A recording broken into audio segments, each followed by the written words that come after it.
சர்வ சக்தியுடைய பூர்ணத்தன்மை பெற்று எங்கும் நிறைந்திருக்கிற ஒரு கடவுளுக்கு மோட்சம் நரகம் எதுக்கு? கடவுள் இஷ்டத்துக்கு விரோதமா நடக்கும்படியான சந்தர்ப்பம் மனிதனுக்கு எப்படி வரும்? உலகத்துல தீமை எப்படி உண்டாச்சு? அதை யார் கற்பித்தாங்க? தீய குணம் மனிதனை அடைய காரணம் என்ன? தீயதை செஞ்சுட்டு கடவுளை வணங்குறதுனாலயோ பிரார்த்திக்கிறதுனாலயோ அதனுடைய பலன் எப்படி அகற்றப்படும்? தீமையினால துன்பம் அடைந்தவனுக்கு பரிகாரம் எப்படி ஏற்படும்?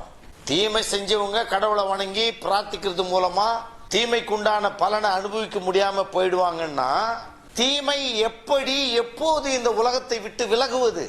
எத்தனையோ கோடிக்கணக்கான வருடங்களாக கோடிக்கணக்கான மக்கள் தீமைக்காக மன்னிக்கப்பட்டும் தீமைக்காக தண்டிக்கப்பட்டும் இன்னும் இன்னைக்கும் நாளைக்கும் இனியும் வெகு காலத்துக்கும் இந்த தீமை இருந்துகிட்டே வருதுன்னா தீமையை அடைந்தவனுக்கு இந்த கடவுள் என்ன பரிகாரம் செய்தார் அப்படிங்கிறது தான் விளங்கல.